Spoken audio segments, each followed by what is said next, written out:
Hello students, this is our next video and we are going to talk about non-stoichiometric defects. We have already discussed stoichiometric defects, that is vacancy defect, interstitial defect, Schottky defect and Frankel defect. Today we are going to study about non-stoichiometric defect.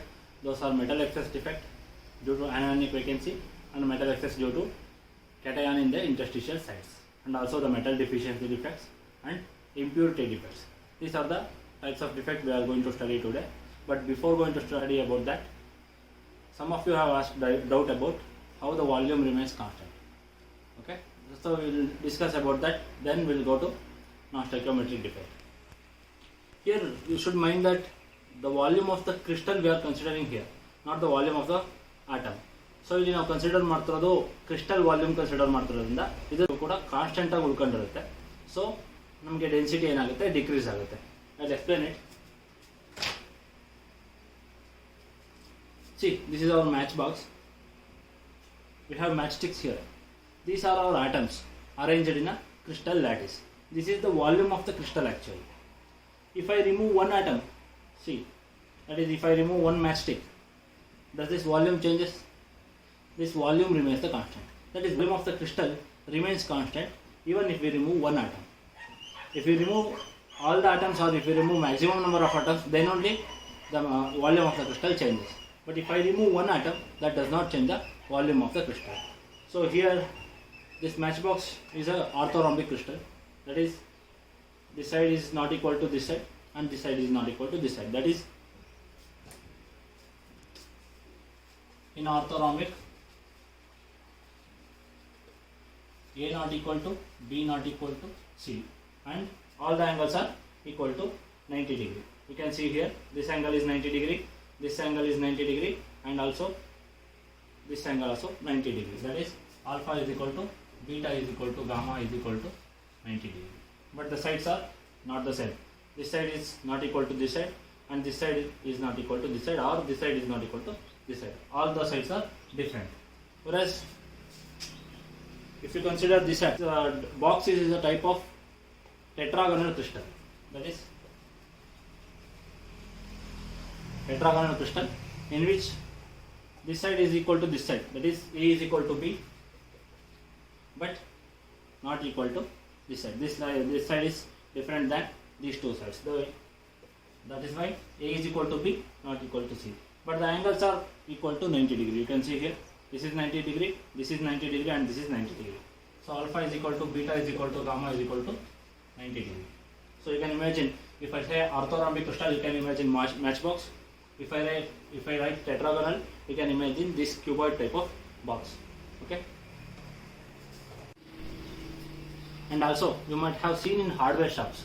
Hardware shop ಅಲ್ಲಿ ನೋಡಿರ್ತೀರಾ, pipes ನೆಲ್ಲ metal pipes ನೆಲ್ಲ ಒಂದ್ರ ಮೇಲೆ ಒಂದು ಈ ತರ stack ಮಾಡಿರ್ತಾರೆ. ದಟ್ ಈಸ್ ಅರೇಂಜ್ ಮಾಡಿರ್ತಾರೆ. ಈ ತರ ಅರೇಂಜ್ ಮಾಡೋದಕ್ಕಿಂತ ಯೂಶುವಲಿ ಈ ತರ ಅರೇಂಜ್ ಮಾಡಿರ್ತಾರೆ.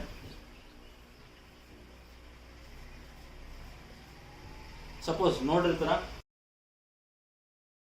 ಇದ್ರ ಏರಿಯಾ ಎಷ್ಟಿದೆ, ಇಷ್ಟು. ಟೋಟಲ್ ವಾಲ್ಯೂಮ್ ಎಷ್ಟು ಬರುತ್ತೆ, ದಟ್ ಈಸ್ 3 ಡೈಮೆನ್ಷನ್. ಇದು ಟೋಟಲ್ ಬಾರ್ಡರ್ದು ವಾಲ್ಯೂಮು.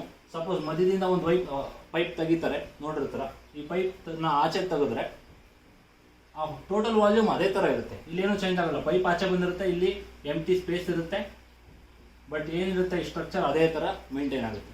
ಏನಾದ್ರೂ ಅರ್ಥ, ನೀವು ಒಂದು ಆಟಮ್ ತೆಗೆದ್ರು ಕೂಡ, ದಟ್ ಈಸ್ ಒಂದು ಪೈಪ್ ತೆಗೆದ್ರು ಕೂಡ, ದ ಹೋಲ್ ಕ್ರಿಸ್ಟಲ್ ವಾಲ್ಯೂಮ್ ಏನಿದೆ, it remains constant.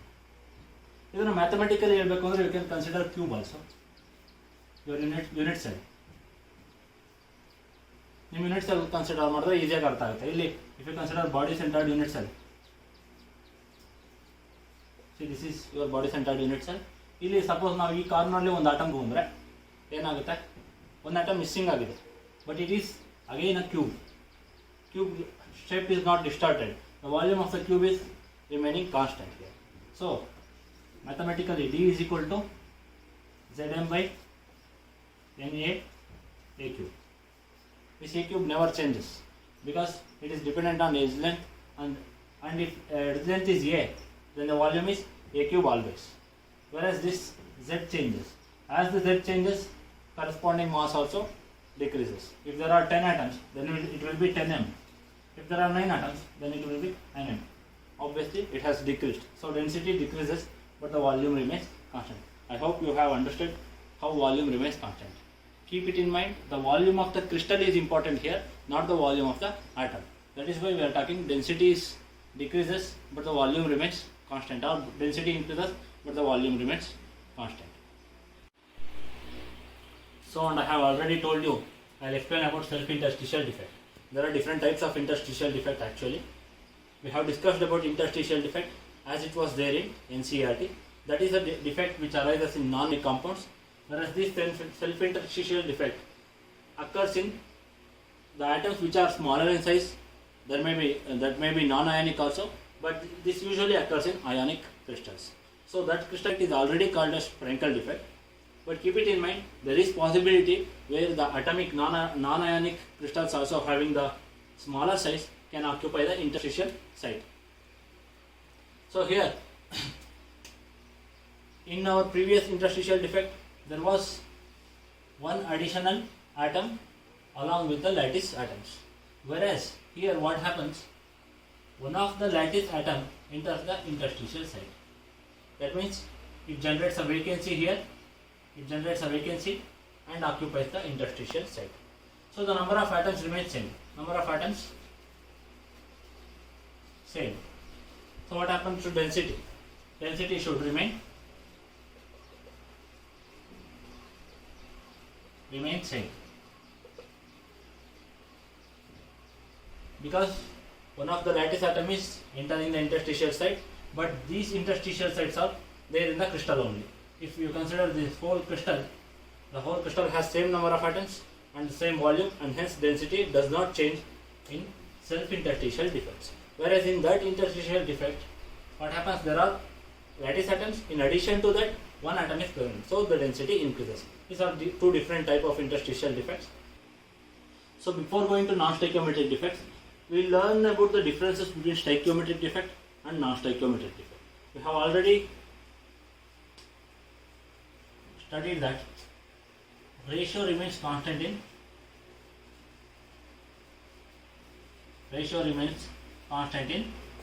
stoichiometric defects.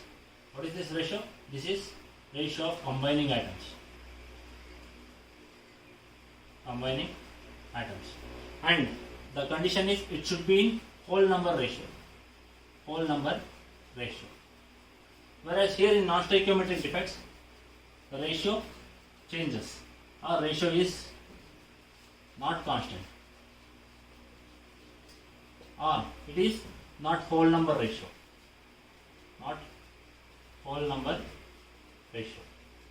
For example, consider NaCl crystal. Here Na and Cl are combining in 1:1 ratio.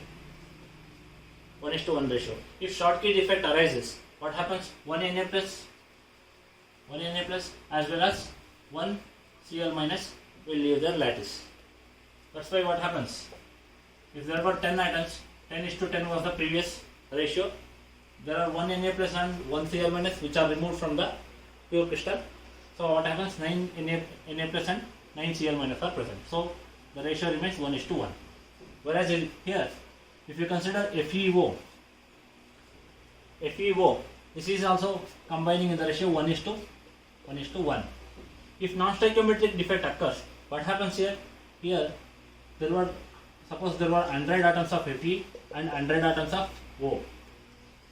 Here, the O remains same number, that is 100, but number of Fe2 plus ions will be 95. This type of defects can lead to this non-stoichiometry. That is 95:100 does not become, it becomes 9.5:10. This is not equal to 1 or 1:1 ratio. This is not equal to 1:1 ratio. So the ratio is not preserved here.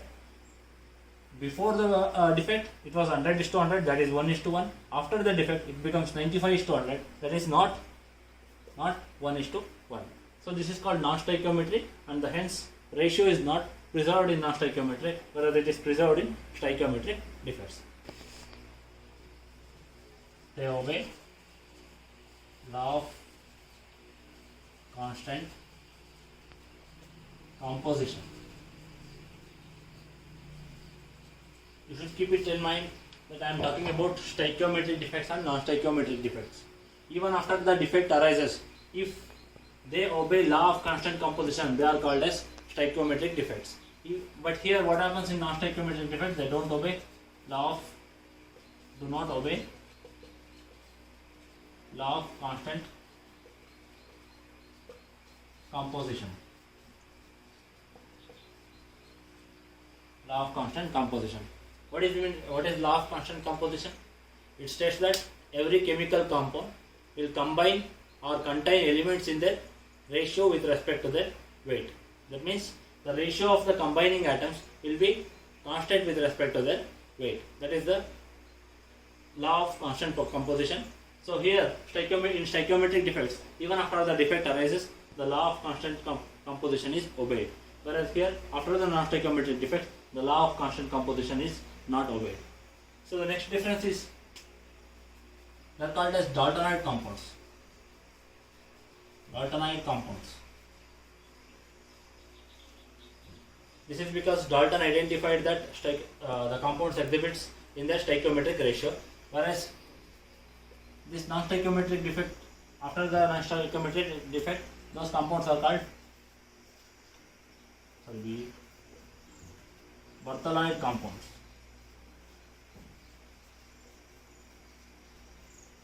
These are called Bartholinoid compounds, whereas stoichiometric defect, after stoichiometric defect, those compounds are called Daltonite compounds. And these are called intrinsic defects.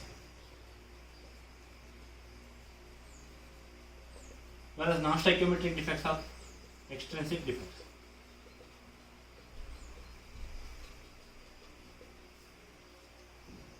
Why these are called intrinsic defect? The name itself indicates intrinsic. Intrinsic means which is occurring by itself or which is occurring inside. This is our crystal lattice. The defect can occur only from inside the crystal. Either this atom is removed from the lattice side, or this atom enters the interstitial side, or there may be changes that enable one positive ion can go out of the crystal and one negative ion can go out of the crystal. This occurs inside the crystal.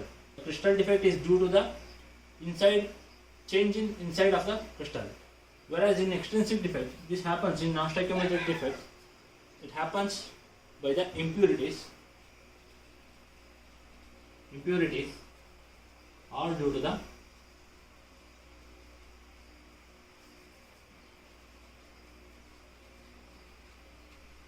excess or deficiency of combining atoms.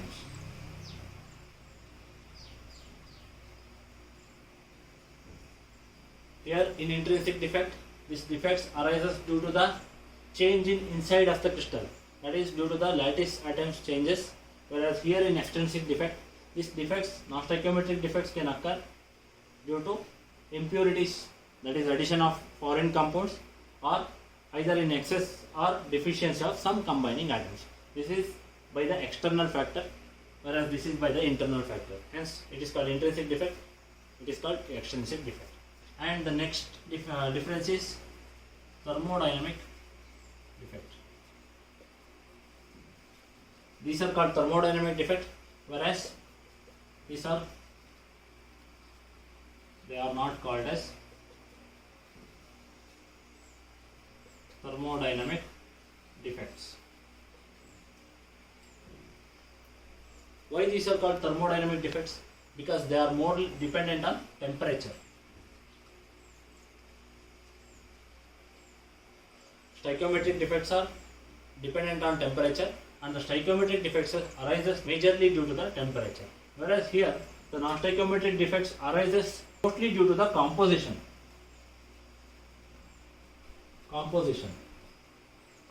It is due to the combining atoms. Whereas these thermodynamic defects or stoichiometric defects are due to the temperature change. So I will explain it once again. In stoichiometric defects, the ratio remains constant, whereas in non-stoichiometric defect, the ratio is not constant and not a whole number ratio. And they obey law of constant composition, stoichiometric defects, whereas after the non-stoichiometric defects, law of constant composition is not obeyed. And these are called Daltonite compounds. After the stoichiometric defects, the compounds are called Daltonite compounds. After the non-stoichiometric defects, These are called Bartholide compounds. And after this is intrinsic defect. Stoichiometric defects are intrinsic defect because it occurs due to internal factors, whereas non-stoichiometric defect, it is an extrinsic defect because this occurs due to external factors like impurities or metal or ion excess or deficiency. So the stoichiometric defects are also called as thermodynamic defects due to their dependence on temperature, whereas non-stoichiometric defects are not called as thermodynamic defect because they are least dependency on temperature. They are dependent more on composition. Okay. So thermodynamic defect, these are called thermodynamic defect. This can be understood by taking NaCl as an example. At room temperature, NaCl will have one defect, that is one Schottky defect. Schottky defect per 10 power 16 lattice size. That means there is only one defect that can occur in 10 power 16 lattice size. If we increase the temperature to 500 degrees Celsius, the ratio becomes smaller. That is one defect in 10 power 6 lattice size, or per 10 power 6 lattice size. That is for 10 lakh atoms or for 10 lakh lattice size, you will get one defect. If you increase the temperature again to 800 degrees Celsius, it becomes 1 by 10 power 4. That means for every 10,000 lattice sites, you will get one defect. That is one Schottky defect. Whereas at 500 degrees Celsius, for every 10 lakh lattice sites, you will get one defect. Whereas at room temperature, it will be 10 power 16 lattice sites and one defect. Okay. So it shows that as temperature is increasing, the number of defects increases per lattice sites. So we can conclude that this is dependent on thermodynamic parameters, that is temperature. So this summarizes all why these stoichiometric defects are called thermodynamic defects, and we will next study about non-stoichiometric defects.